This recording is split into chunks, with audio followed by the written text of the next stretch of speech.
The excessively loud alarm clock began blaring the wake-up anthem that had been selected to rouse the couple nestled in their bed.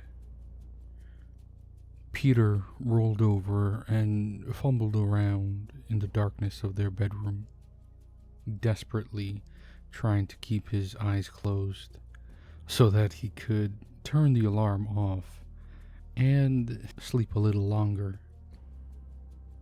Having successfully located his mobile phone on the bedside table, Peter turned back and began letting his thoughts guide him back to the incredible slumber he had so cruelly been ripped from.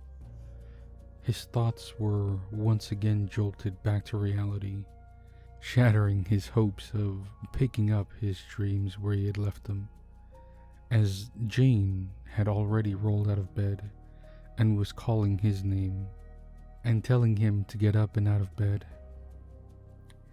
The mattress creaked ever so slightly as Peter dragged his legs off the bed and sat up, rubbing the sleep from his eyes.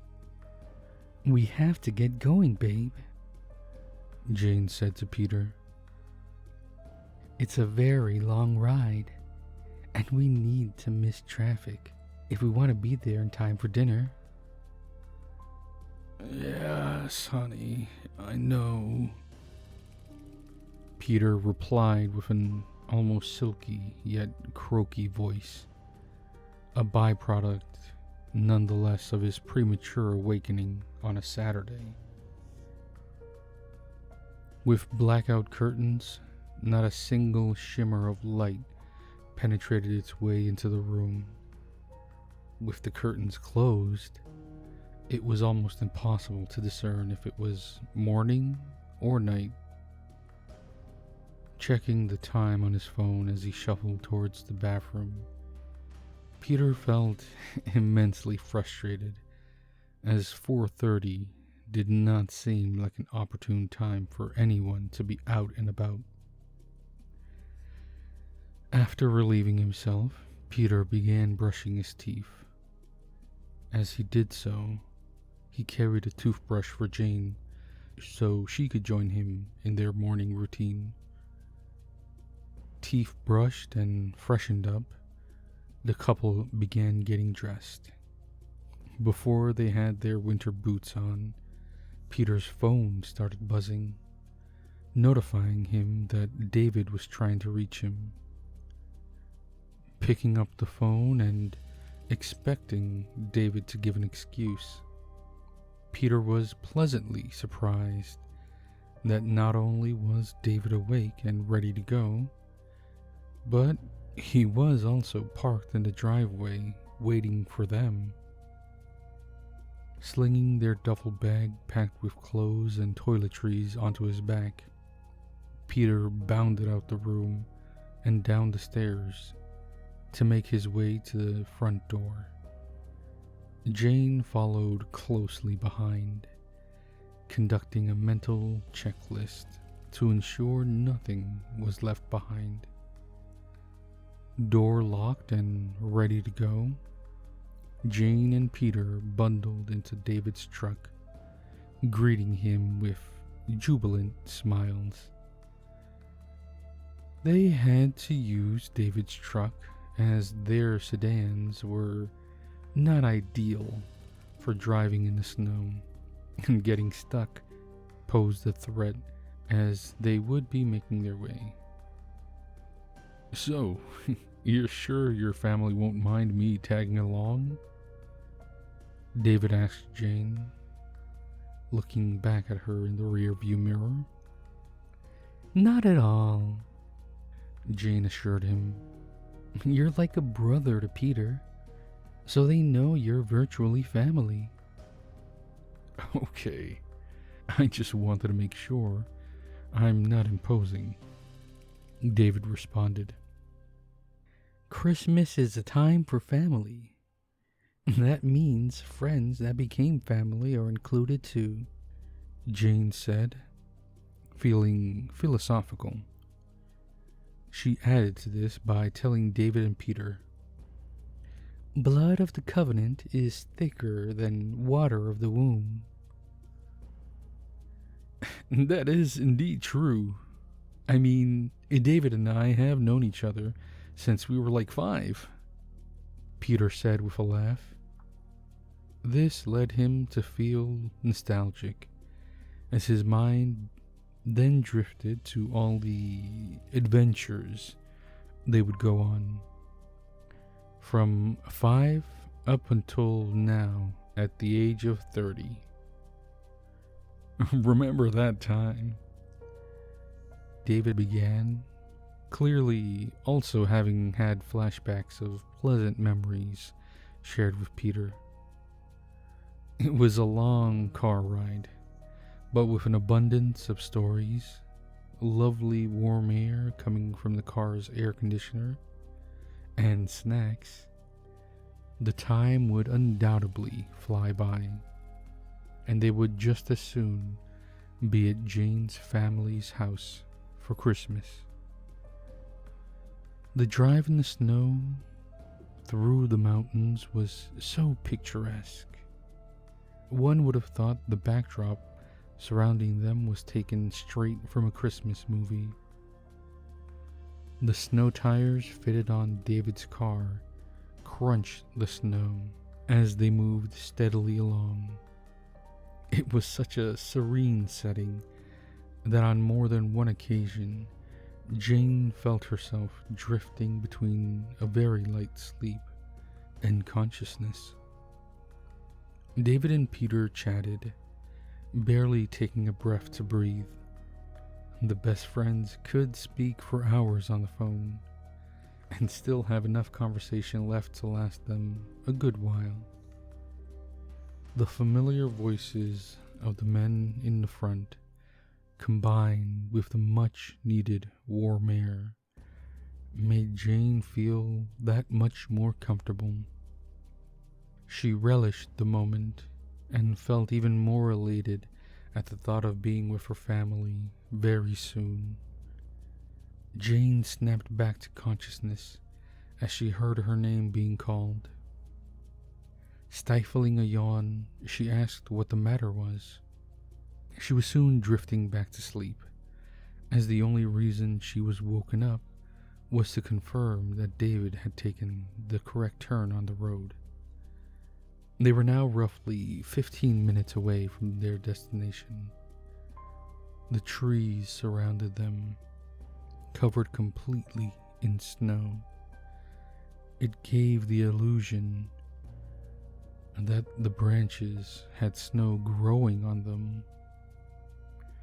The abundance of trees added to the warmth of their journey, as it felt as though the trees were embracing them to ensure they were warm. Jane was once again ripped from her peaceful slumber as the loud cries of David and Peter preceded the dull thump of the car hitting a snowbank after a very sharp turn. "Damn foxes," David said with anger as he exited the vehicle. Jane sat in the back, shocked and confused as to what was happening.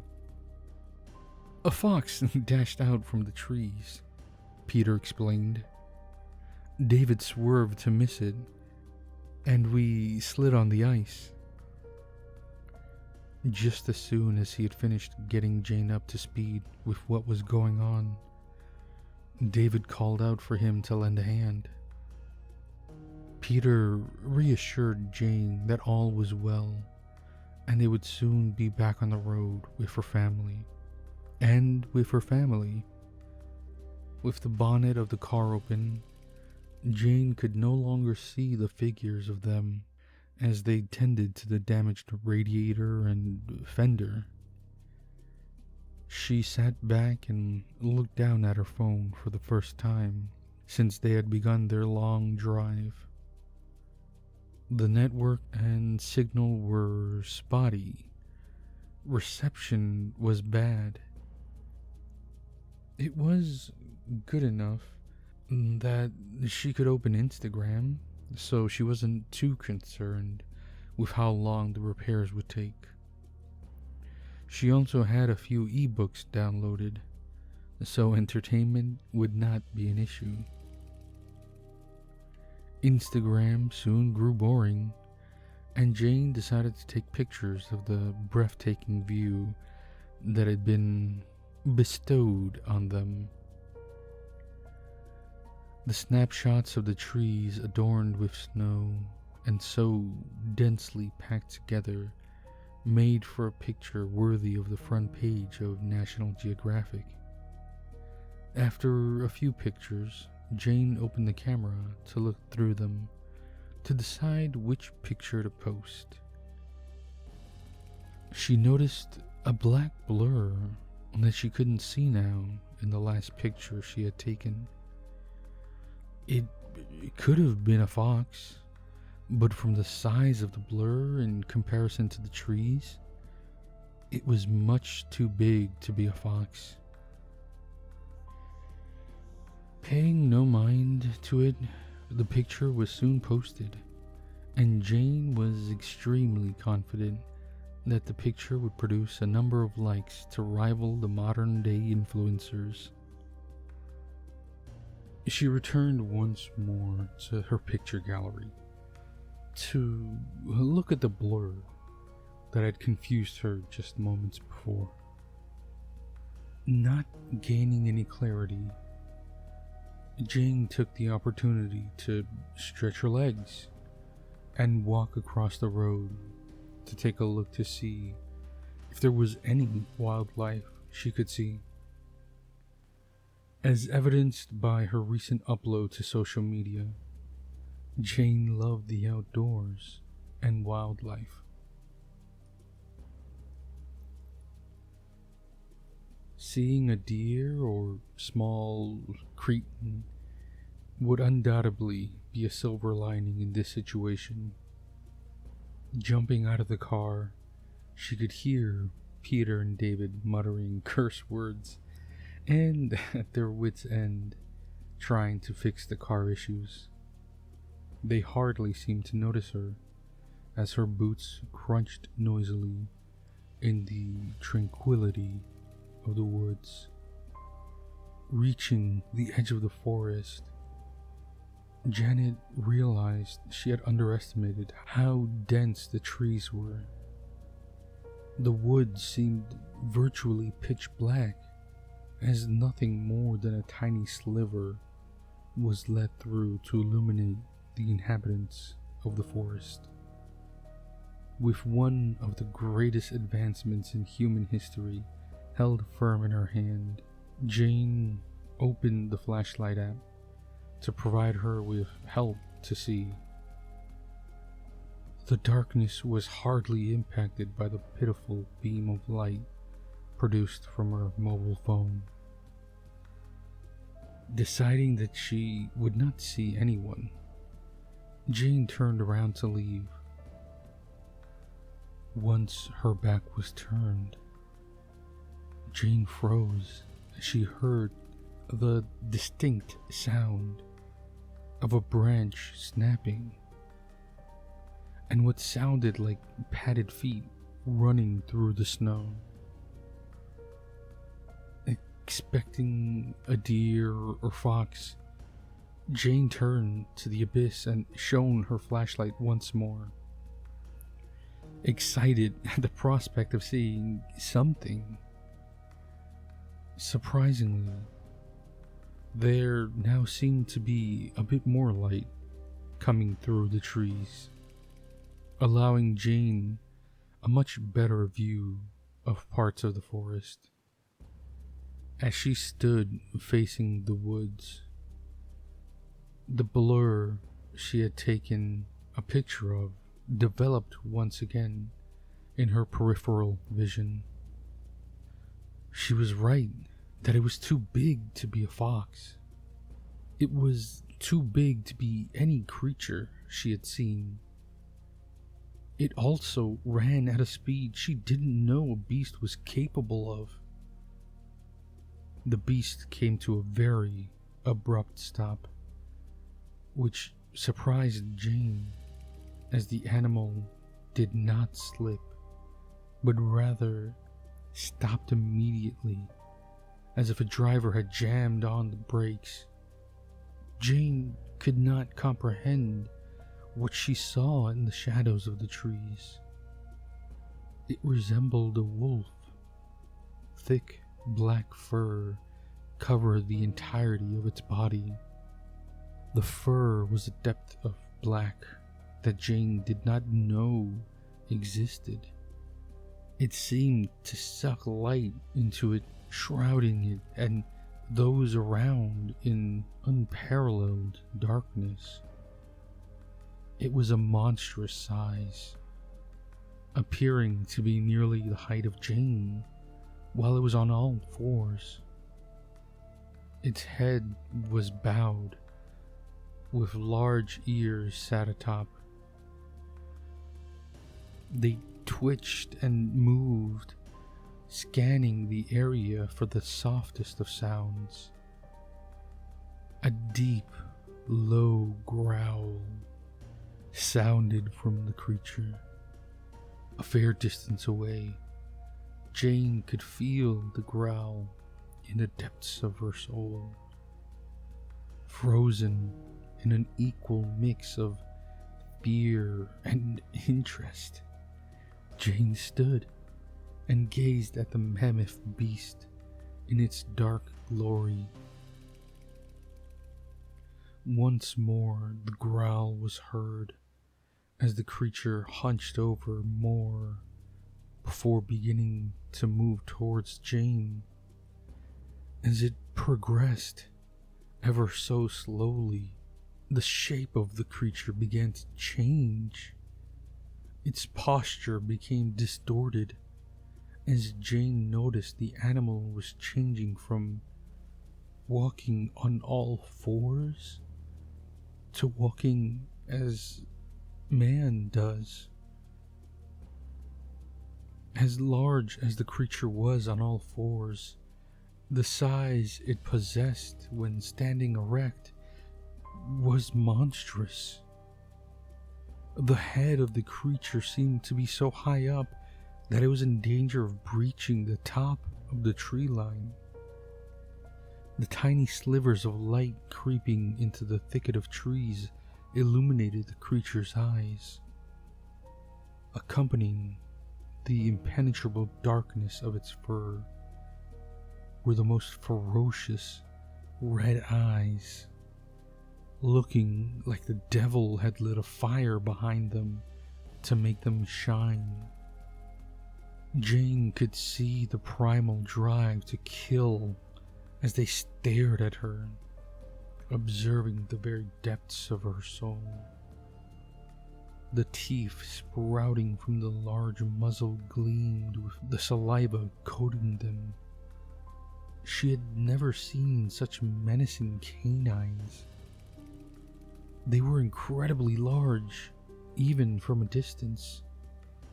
Jane's legs seemed to function on their own, as she felt herself walking back slowly towards the two men hunched over the vehicle, who could hopefully protect her. The creature did not seem to care that she was backing away. Jane presumed maybe it was territorial, and so her leaving was a sign to it that she was no threat. As she edged over so close to the road, the most deranged and gut-wrenching scream filled the air. It sounded as if all the souls condemned to hell had screamed at the same time. Jane covered her ears and felt her knees grow weak. Before Jane could react, the creature was back on all fours and dashed past her and deeper into the woods, barely giving her a second look. Jane couldn't recall crossing the road, let alone dragging herself away from the demon she encountered in the woods. Hearing her name being repeated, she snapped out of her daze to find she was on the floor, being held by Peter, while David paced up and down by the car, holding the tire spanner as a weapon. Jane, listen to me. Answer me. What the hell happened? Peter asked with a quiver in his voice, stemming from the unrelenting fear that engulfed him after hearing the scream. What? I don't understand. What's going on? Jane said softly. We heard you scream from the other side of the road, and when we looked up, we saw you stumble across the road to us. You fainted almost as soon as you got to us. What happened? What made you scream? Peter further inquired. It wasn't me that screamed. There was something. I don't know what it was, but it wasn't normal. It was like a wolf that stood on 2 legs, she said. That doesn't make sense. Are you feeling okay? Peter asked with concern. I'm not seeing any movement from the trees, David chimed in, sounding somewhat relieved by the inactivity he was closely monitoring. Look at this picture, Jane told Peter, wanting him to understand what she was saying. She showed him the blur in the picture, which, frankly speaking, wasn't a convincing piece of evidence. Okay, it doesn't matter what you saw. The car isn't fixed completely, but it will get us there at the very least, David said.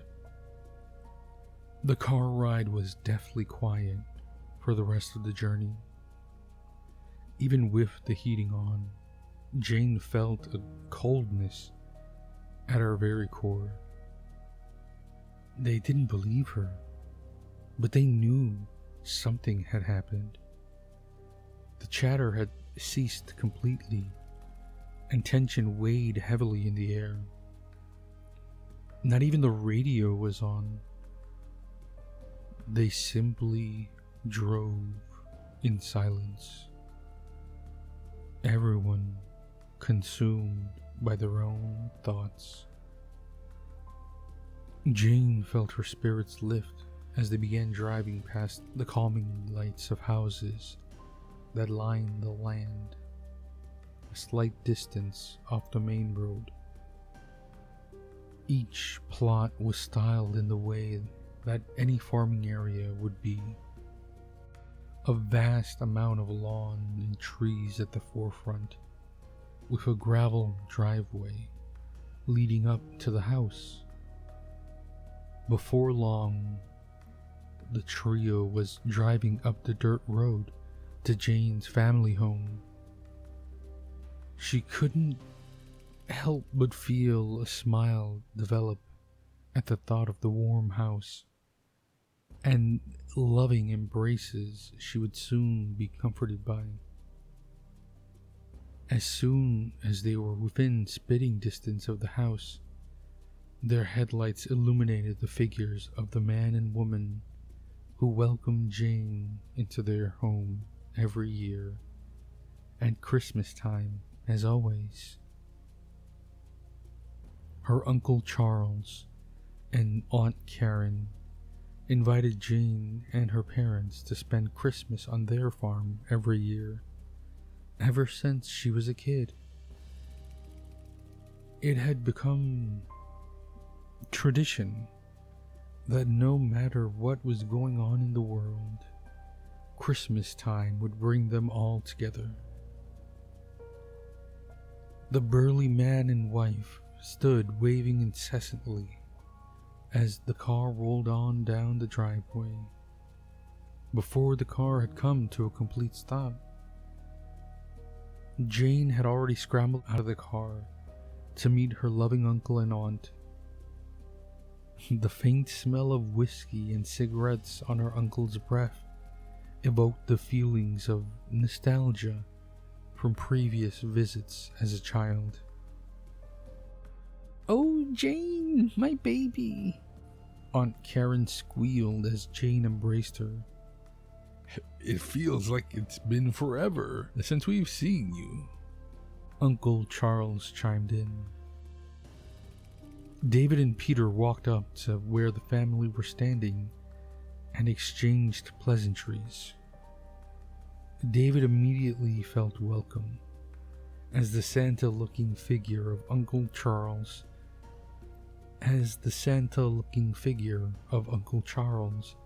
brushed off his attempt at a handshake and embraced him in a tight hug. David had never met the man, but the hug he received made him feel right at home. "Let's go inside before we all get frostbite," Aunt Karen exclaimed to the group. "I agree. Let's go inside and have a whiskey and settle down," Uncle Charles recommended. The newly arrived group did not need a second invitation, and with bags in hand, they made their way into the warm glow of the house to warm up with whiskey and the fire they could hear crackling from the living room. Yet more excitement built up in Jane as she heard the distinct voices of her parents.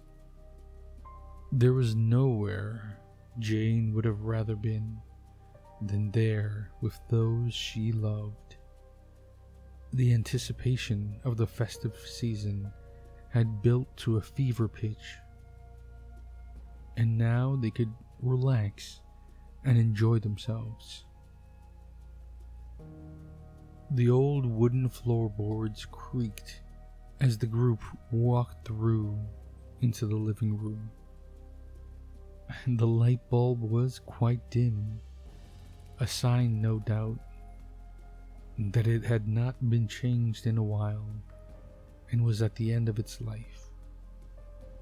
The fire gave off most of the light in the room, casting dancing shadows on the wall as the occupants of the room moved around. Jane's parents met them as they entered the room, and the hugs and embraces seemed to last a lifetime. Jane's parents, Jimmy and Mary, were dressed in very casual but comfortable looking pajamas with fluffy bathrobes on top, adding a further layer of protection from any cold. It seemed a bit strange they had matching white nightwear, but nothing out of the ordinary. Peter, Jane, and David were escorted by Uncle Charles to the bedrooms upstairs to leave their luggage and get comfortable. The rooms were the definition of plain, with off-white walls and a single bed in the middle of the room. No furniture occupied the room, apart from a lone dresser in which to store their clothes. As they began unpacking, Aunt Karen knocked gently on the door, popping her head through and seeing if they were in need of anything. With nothing needed, she told them she would be right back. Peter and Jane were in one room, with David in the room next to them. They heard Aunt Karen ask David the same question, followed by her footsteps as she walked down the hallway and away from the rooms. Peter and Jane were about to leave the room to get David so they could go back downstairs, as Jane could hear talk about dinner being nearly ready. Before they could leave the room, Aunt Karen appeared, having made no sound as she traveled across the hall. In her rooms were fluffy white robes and white pajamas, identical to the ones her parents were wearing. "What's up with the dress code?" Jane asked jokingly. "It's part of our new tradition," Aunt Karen said with a dry smile. "We would all really appreciate it if you joined us in the tradition," she continued as she laid the uniforms on the bed. She turned and left with nothing else said. "I mean, no harm in wearing them," Peter said. "Besides, they look super comfy. I'm cool with it." "True. Let's get dressed and get David to go downstairs," she replied. David had already donned his given outfit and seemed quite confused as to why he had to play dress up. "I really don't know what's up," Jane said apologetically. "Old age making them weird?"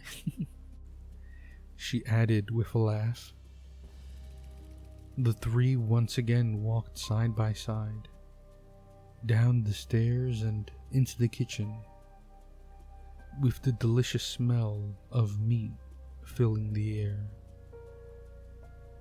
There was no food on the stove, and the group looked at each other with confusion, as they could definitely smell food.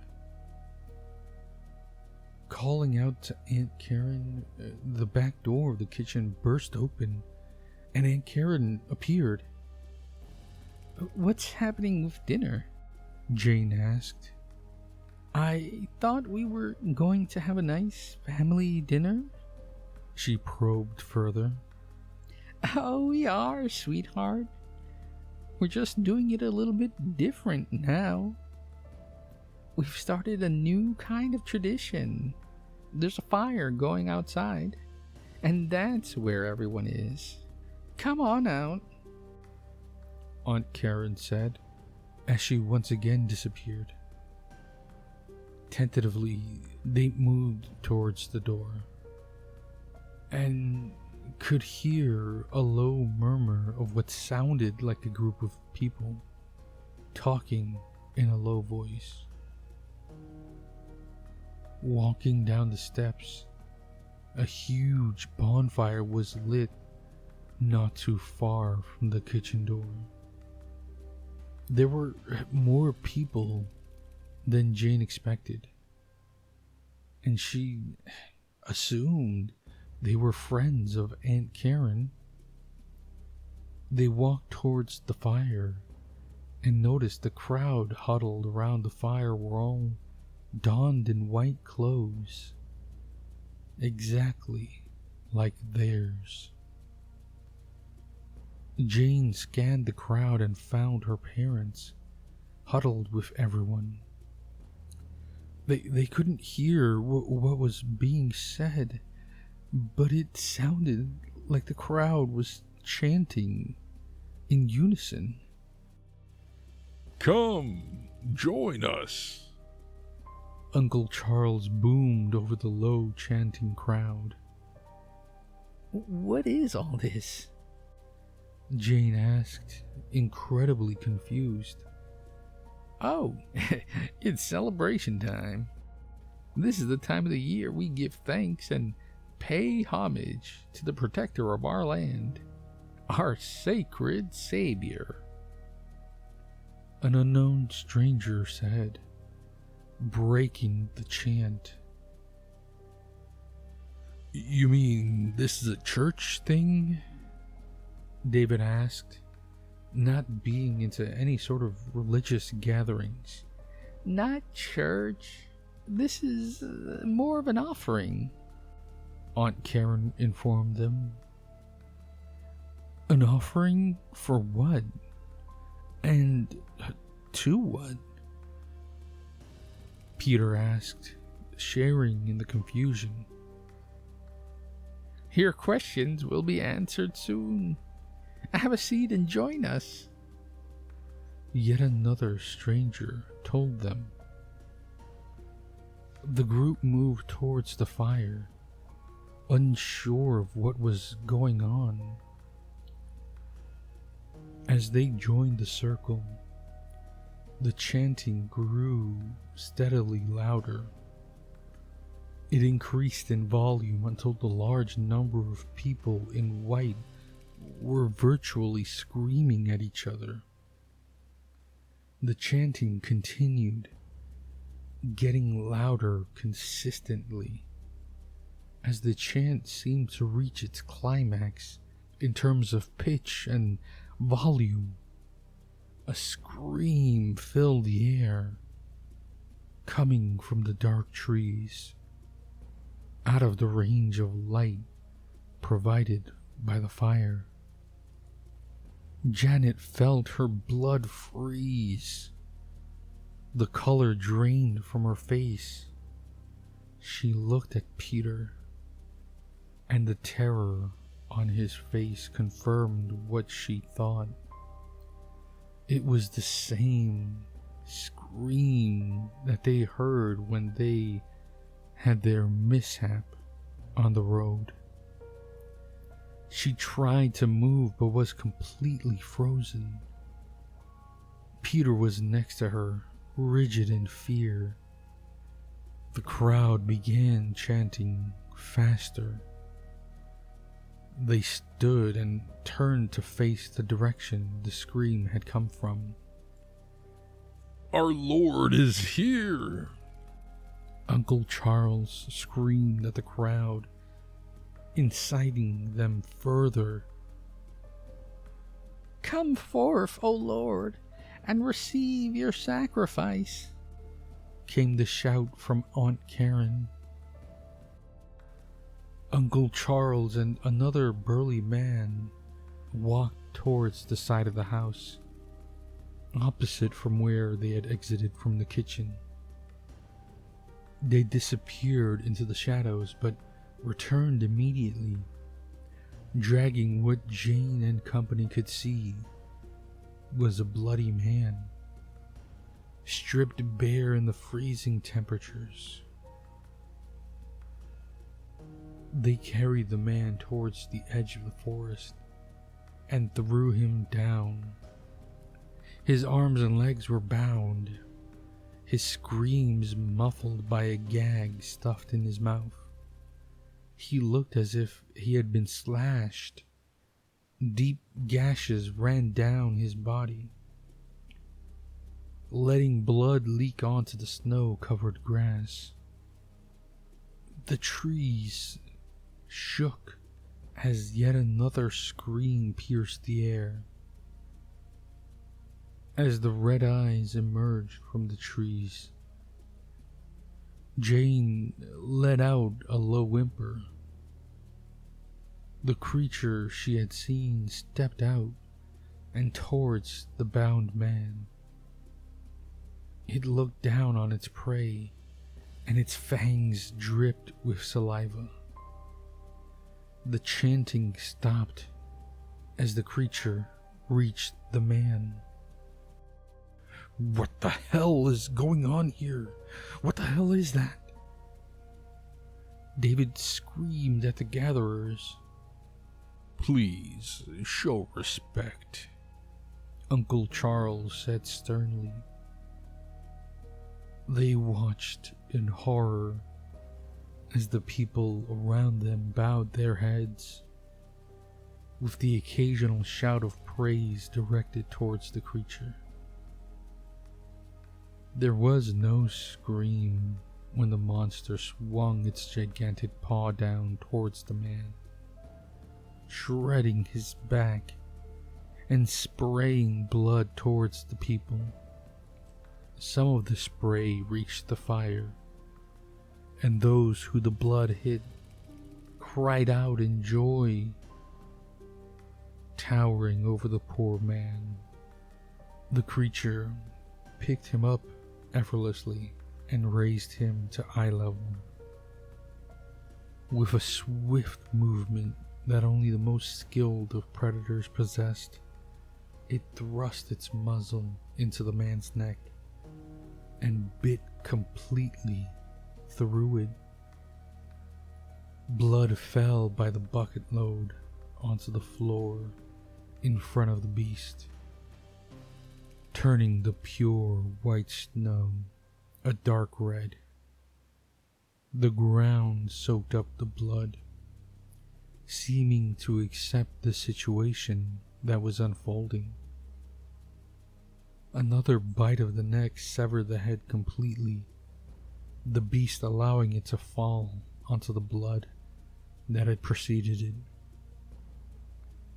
The crowd began chanting once again, ensuring they kept it to nothing more than a murmur. They seemed to be trying to spur the creature on. He was impure. The greatest blessing he could have received as a non-believer was to be taken as sustenance for our Lord, Uncle Charles said, matter-of-factly. You will join us, won't you? Aunt Karen asked the newcomers, although seeing how the non-believer was treated, it seemed more like a statement than a question.